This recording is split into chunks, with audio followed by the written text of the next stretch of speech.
This is The Download from Sounds Profitable, your daily source for the essential news of the business of podcasting. Brought to you by Spreaker from iHeart.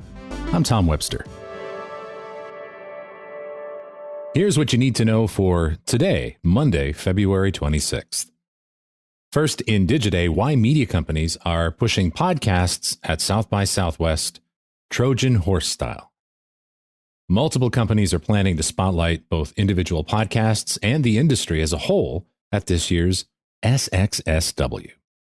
In addition to live podcast performances on Vox Media's podcast-themed stage, iHeartMedia will be hosting a live award show. And on March 9th, Sounds Profitable will host the Sound Summit. The day-long event at the Thompson Hotel will feature panels relating to the business of podcasting. One core goal of the Sound Summit is to establish a formal foothold for podcasting as an industry at South by Southwest. While podcasters have made appearances in recent years, the industry overall has yet to fully make its debut at the annual mega conference. If all goes well, the summit could be a big step towards podcasting getting its own dedicated programming track next year. Spotify's $10 billion advertising ambition, and this is with UK sales chief Ed Couchman.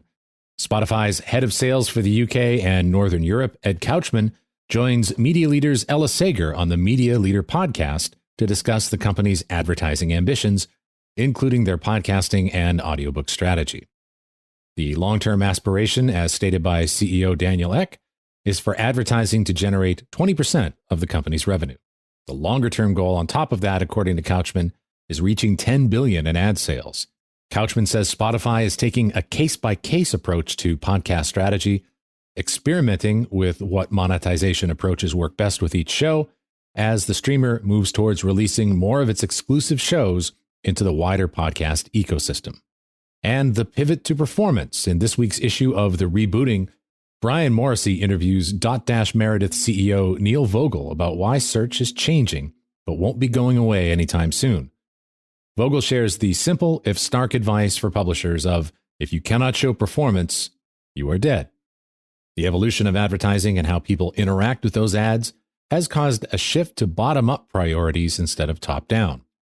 Premium content, according to Vogel, is last, while programmatic at the bottom is first. Getting good search engine results page placement is still a strong income driver. As far as podcasting is concerned, the industry has always had a focus on performance first, before growing into brand advertising and other spaces. As for the rest of the news, Lemonada signs 2 former Earwolf podcasts. iHeartMedia's ARN turns 4 years old, should be walking by now. Realm announces Peter Levin has joined their board of advisors. And Amplitude Media Partners debuts as a new sales solution for independent podcasters and YouTubers. Be sure to check out the links to every article mentioned right in your podcast listening app or at soundsprofitable.com, where you can also subscribe to the newsletter version. The Download is written and produced by Brian Barletta, Gavin Gaddis, and me. For Sounds Profitable, I'm Tom Webster. Download us again tomorrow.